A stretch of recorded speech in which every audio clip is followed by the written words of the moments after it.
नमस्कार दोस्तों, हम लोग कबीरदास जी के महत्वपूर्ण प्रश्नों के बारे में चर्चा कर रहे थे।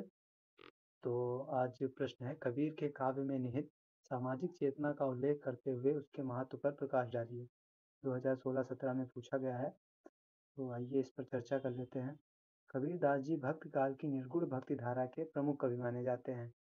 यद्यपि वे मुख्यतः संत हैं, तथापि उनकी वाणी में काव्यत्व के सभी गुण मिलते हैं। उनकी काव्य में भक्तिपरक पदों के साथ-साथ सामाजिक चेतना का स्तर भी दिखाई देता है। जाति प्रथा, भेदभाव, छुआछूत, मूर्ति पूजा, धार्मिक आडंबरों का वे तीखे शब्दों में खंडन करते हैं।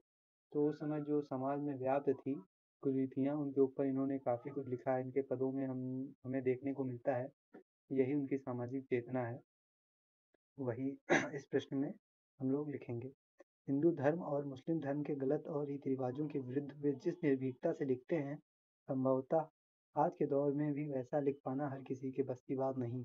कबीरदास जी की सामाजिक चेतना को निम्नलिखित बिंदुओं के अंतर्गत समझा जा सकता है। मूर्ति पूजा का विरोध। कबीरदास जी मूर्ति पूजा के विरोधी थे। उनका मानना है कि ईश्वर का न कोई रंग रूप है, न कोई आकार है, वे कण-कण में व्याप्त हैं। उन्होंने अपने पदों में लिखा भी है, पाहन पूजे हरि मिलै, तो मैं पूजूं पहाड़, ताते वा चाखी भली, जे पीस खाए संसार। फिर दूसरा, अवतारवाद का विरोध। कबीरदास जी का मानना है कि ईश्वर एक है, इसलिए हिंदू धर्म में व्याप्त अवतारवाद की अवधारणा का वे खंडन करते हैं। ईश्वर के विभिन्न अवतारों की कथाओं को वे एक महज कल्पना मानते हैं। तीसरा, तीर्थ हज का विरोध। हिंदू धर्म तथा मुस्लिम धर्म में व्याप्त विभिन्न आडंबरों का वे विरोध करते हैं। वे कहते हैं कि हिंदुओं की तीर्थ यात्रा और मुस्लिमों की हज यात्रा आडंबर मात्र है। उनका मानना है कि ईश्वर का बाहर ढूंढना व्यर्थ है, वास्तव में ईश्वर मनुष्य के शरीर में ही निवास करते हैं। चौथा, तिलक टोपी आदि का विरोध भी इनके काव्य में हमें देखने को मिलता है। कबीरदास जी ने बड़े व्यंग्यात्मक ढंग से उन लोगों का विरोध किया है जो विभिन्न प्रकार के पहनावों को ईश्वर प्राप्ति के लिए आवश्यक मानते हैं।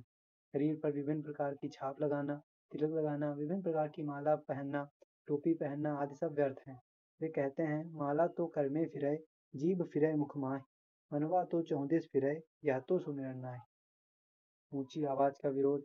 कबीरदास जी ने ऊंचे स्वर में ईश्वर को पुकारने तथा उसका गुणगान करने या प्रार्थना करने का विरोध किया है। उनका मानना है कि ईश्वर आपके घट में ही विद्यमान है तथा वह आपकी प्रत्येक मनोदशा को जानता है। एक स्थान पर वे कहते हैं कि काकर पाथर जोड़ के मस्जिद लई बनाए, ताचड़ी मुल्ला बांग दे, क्या बहरा हुआ खुदा है। यह पंक्तियां स्पष्ट रूप से इस्लाम में प्रचलित मस्जिद में चीखने चिल्लाने की प्रथा का विरोध करती है, परंतु अब हिंदू और सिख और ईसाई धर्म में भी यह सब हो रहा है। तो ये सब उन्होंने अपने पदों में लिखा है। कबीरदास जी ने समाज में व्याप्त कुरीतियों पर उन्होंने सीधा प्रहार किया है। शाक्त मत की निंदा। कबीरदास जी अनेक बुराइयों के बावजूद वैष्णव धर्म की प्रशंसा करते हैं।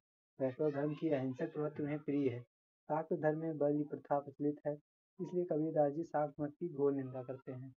जाति पात का विरोध। कबीरदास जी हिंदू धर्म में व्याप्त जाति पात तथा ऊंच नीच का घोर विरोध करते हैं। उनकी दृष्टि में प्रत्येक मनुष्य समान है, सभी मनुष्य ईश्वर की रचना है। वे कहते हैं, साईं के सब जीव हैं, कीरी कुंजर दोई। तो अतः स्पष्ट है कि कबीरदास जी की सामाजिक चेतना अपने युग में बहुत आगे की थी।